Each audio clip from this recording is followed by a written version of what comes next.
Firefighters have to act quickly in emergency situations. Having the proper equipment is vital to saving lives. Reporter Meredith Hackler shows us how a donation to the Osseo Fire Department is vital to saving our non-human family members.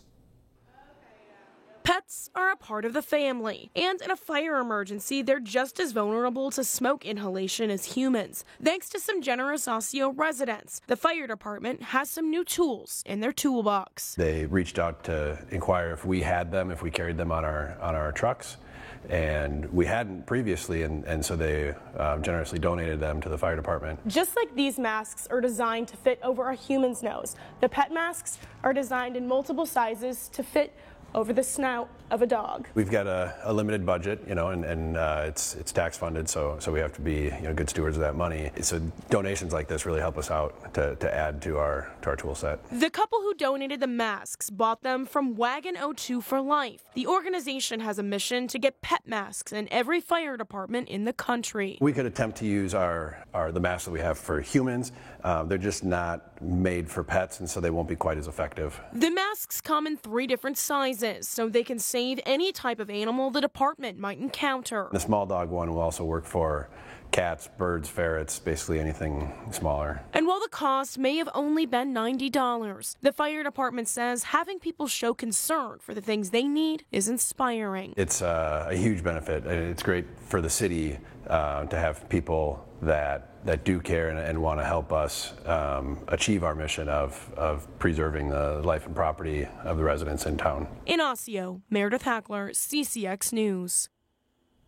The Hennepin County Sheriff's Office is the latest agency to use a smartphone app that will help them better interact with people with disabilities. It's called the Vitals First Responder app. It is already being used by Plymouth and Three Rivers Park District Police. The app gives information to law enforcement about how to approach registered people who may have mental health or cognitive disabilities. College may help you land a job, but it won't necessarily teach life skills. That's why Hennepin Technical College decided to start offering life skills classes. Cooking, gardening, vehicle maintenance, and personal finance are just a few of the classes that will be offered at Hennepin Tech.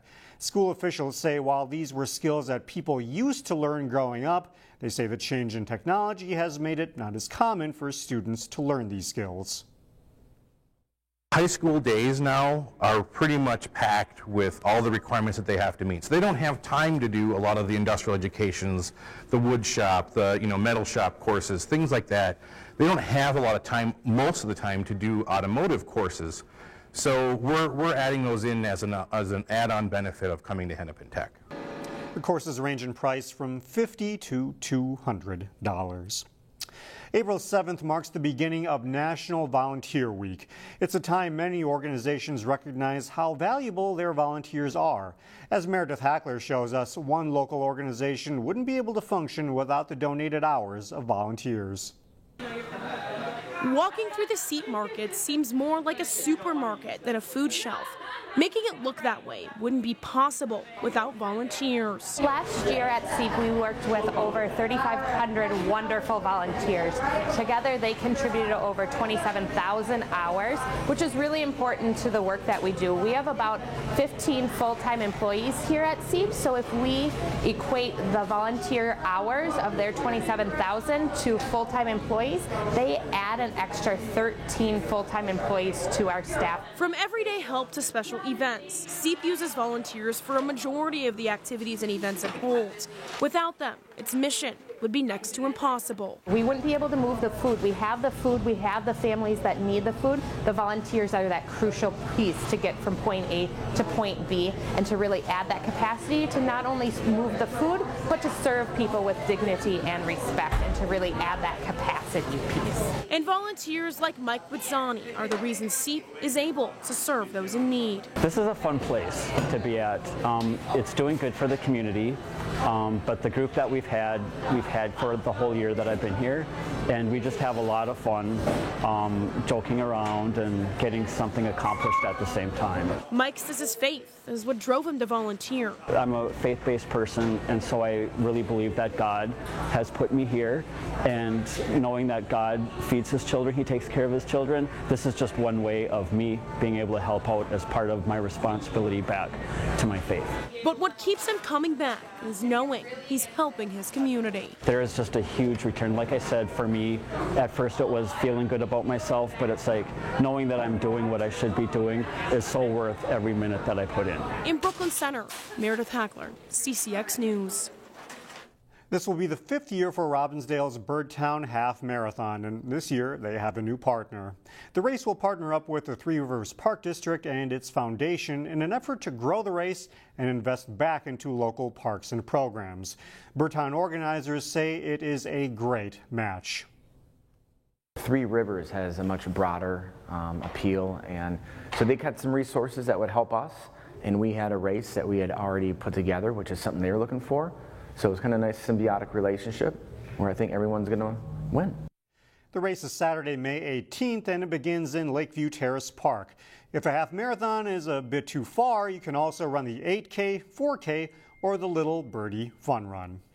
You can also mark your calendars for another Cootie Medallion hunt, but it won't be in April like it was last year. The Robbinsdale Historical Society had the hunt for the city's Quasquicentennial, and they had several requests to have it again. So it will be in September of this year. The Cootie Medallion hunt, like the sculpture downtown, celebrates Robbinsdale as the birthplace of the popular kids game, Cootie.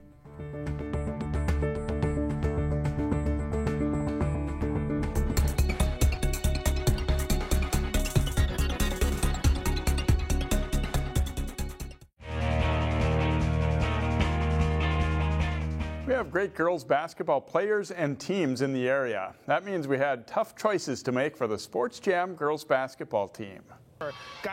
We'll start our Sports Jam girls basketball team in the front court. Wayzata's Callie Tyson wrapped up a great career with a strong senior season. The 3-time All-State and 2-time All-Metro pick averaged 14.2 points for the Trojans, who won 26 games. Tyson is an all-star game pick and will play for South Dakota State. Tyson attacks and scores. Delayla Chicolas of Hopkins is a Miss Basketball finalist who played a key role on the Royals' unbeaten title team.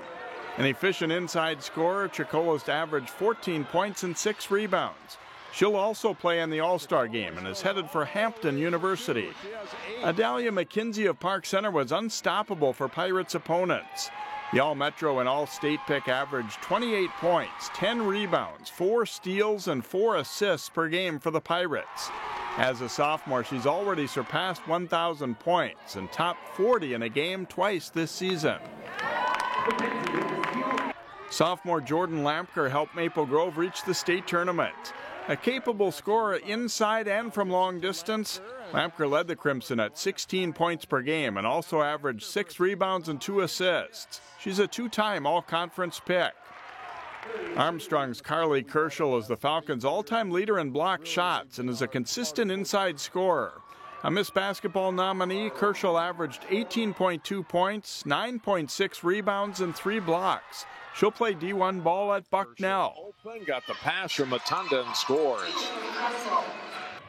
Tanae Griffin of Park Center makes our squad after a strong sophomore season.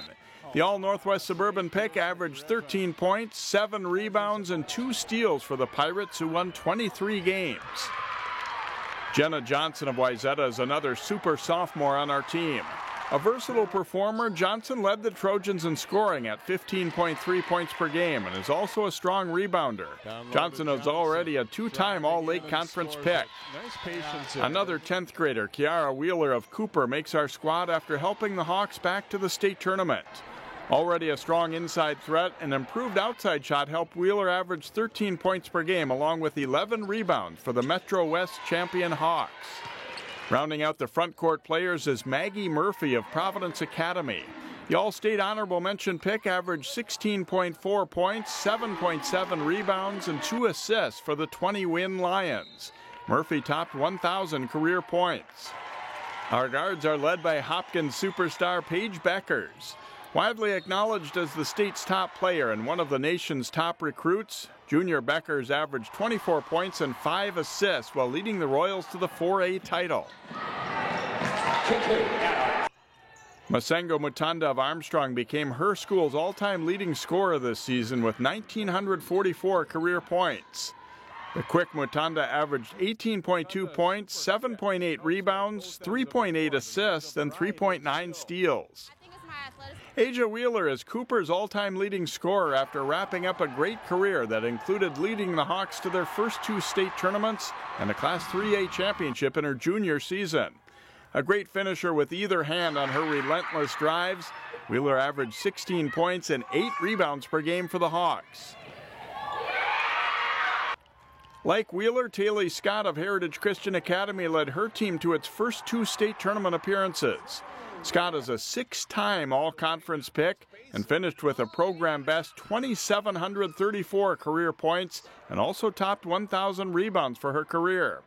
This year, Scott averaged 16.5 points with 8.3 rebounds, 5 assists, and 4.5 steals. Rounding out our squad is Abby Schulte of Maple Grove. The junior played in her 2nd straight state tournament. Schulte averaged 12.5 points, 5 rebounds, and 3 assists. She's a 2-time all-conference pick and was honorable mention all-state. What a great group, the Sports Jam girls basketball team.